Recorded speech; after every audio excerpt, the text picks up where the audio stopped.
Em nome do Pai, do Filho e do Espírito Santo. Amém. Amados irmãos e irmãs, é com muita alegria que nós estamos aqui para juntos estudar e meditar a primeira leitura que a Igreja nos apresenta para esta quarta-feira de cinzas.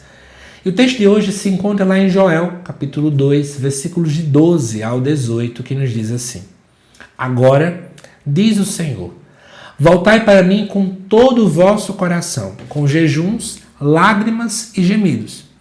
Rasgai o coração e não as vestes, e voltai para o Senhor vosso Deus. Ele é benigno e compassivo, paciente e cheio de misericórdia, inclinado a perdoar o castigo.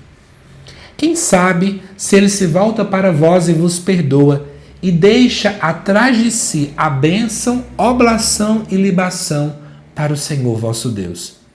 Tocai trombeta em Sião, prescrevei o jejum sagrado, convocai a assembleia, congregai o povo, realizai cerimônias de culto, reuni anciãos, ajuntai crianças e lactentes, deixe o esposo seu aposento e a esposa seu leito.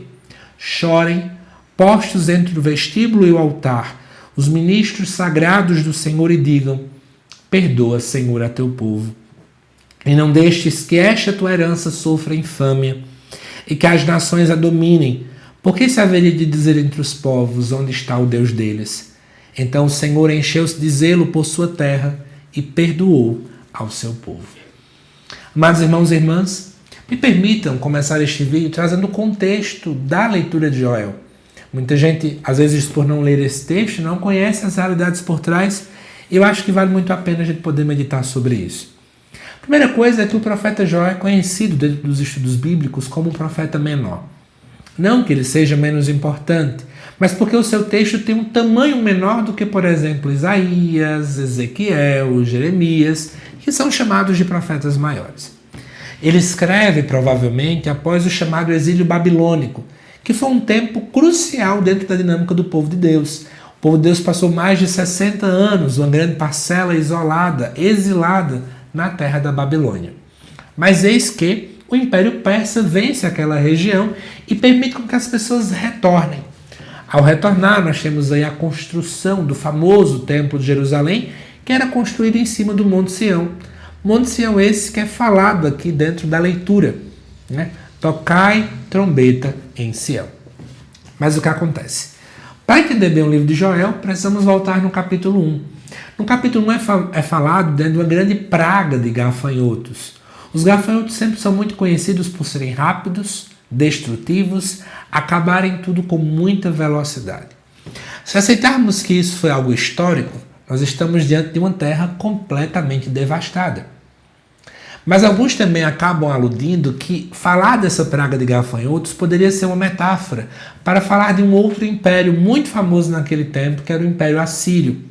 Famoso por destruir com muita velocidade também, por ter um exército muito violento e que também estava tentando invadir aquela região. Então temos aqui uma dupla interpretação que, claro, que eu trago para vocês a título de conhecimento. Como se não bastasse uma terra completamente devastada, temos também um culto afetado. As pessoas estavam tão cômodas por estarem ali na região, né, de Jerusalém, que eles pensavam: não precisamos rezar, podemos viver uma vida como a gente quiser, porque já que a gente está aqui, estamos, aspas, protegidos de todo mal.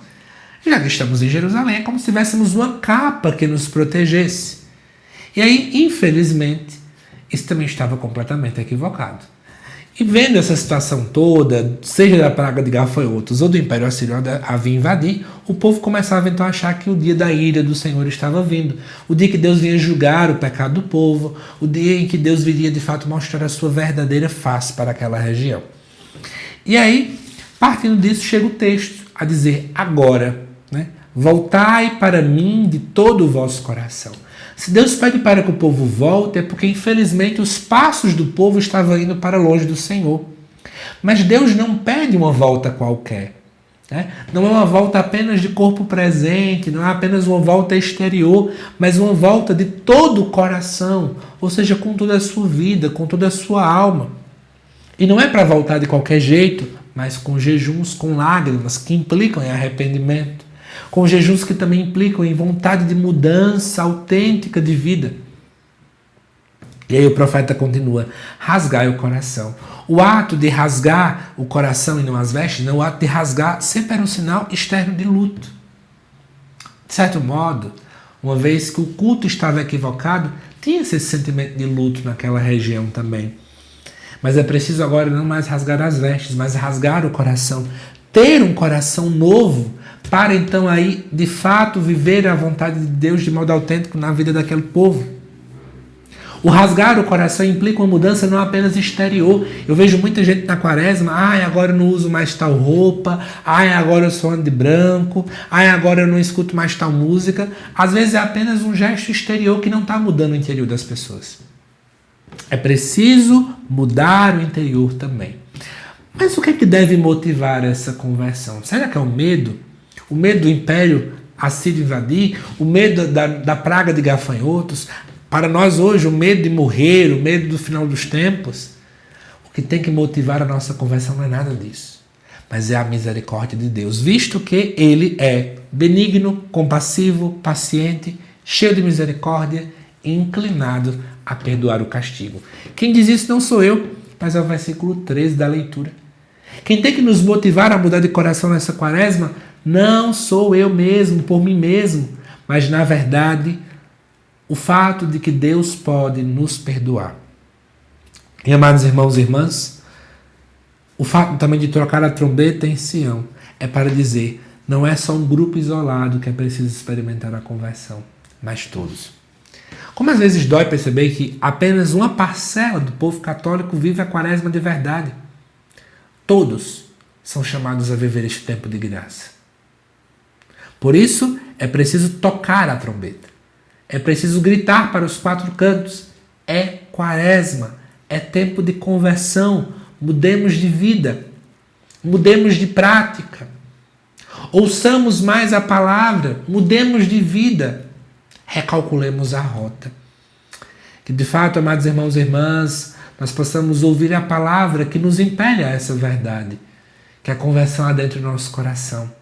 Se estamos começando com esta quarta-feira de cinzas, a quaresma, a igreja nos propõe justamente isso.